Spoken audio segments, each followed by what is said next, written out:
Good morning, everybody. Pastor Stitch, Narrow Path Christian Church, BC, Bay City, Michigan. Welcome to the Biker Devotional. So, this morning as I was sitting here, I was thinking about some things, and I end up having conversations with people. They come to me and they want to talk about a specific situation with someone else. And they're worried about it, and they have an opinion about what's going on, and they know that they know that they know, and they're missing so much information. And it is damaging often in that environment. And I often have to do the same thing with them that I do with other people, and that is, you don't have all the information, and because of that, I appreciate your concern, but your responsibility in this situation is to pray that God gives guidance, gives direction, gives provision, and trust. Trust not only God, but the situation in its entirety, because God put all those pieces together to work out the way He needs it to work out.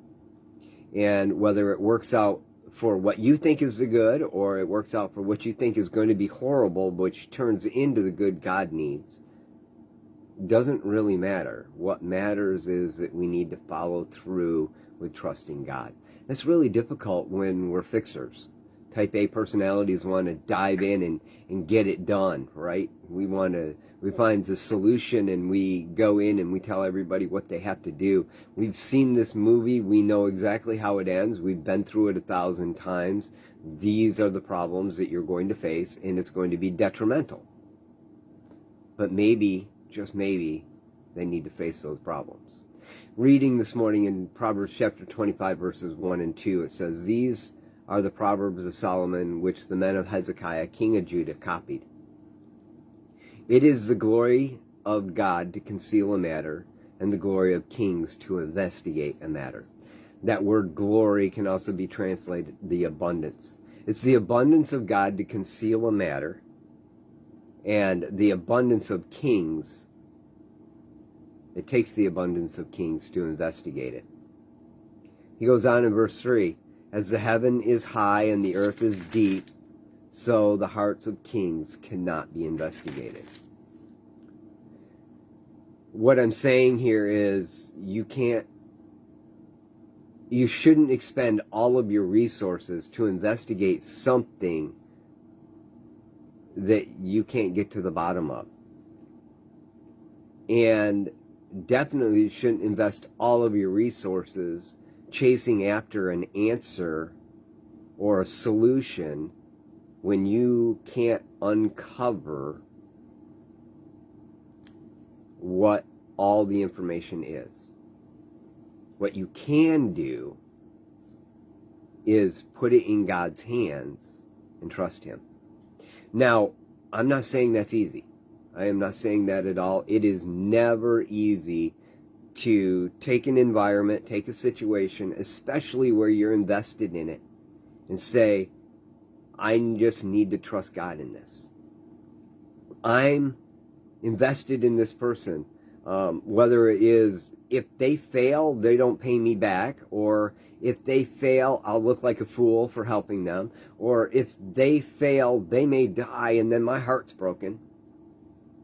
I hope you're hearing what's going on in this environment. If you're going in with a heart of truly wanting to be a help, and there is no selfishness involved at all, finding that trusting God is so much easier. But when you go in with any kind of a selfish motive, trusting God becomes more difficult.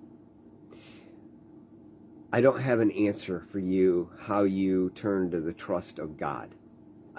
I can't lay that out, because it's the abundance of God that conceals matters. He's so much greater than I am. But I do know this: when I am unselfish in an environment, God always has the answer. But when I have selfishness involved, because I'm afraid that I'm not going to get my due in some way, or because someone else is going to get hurt and then I'm going to have to feel pain again, or because someone else is going to get hurt and they're going to hurt someone else, and that's going to cause me pain, whatever it might be. When my selfishness gets involved, I tend to step over God and try to fix it. And that's so dangerous. I love y'all. I really do.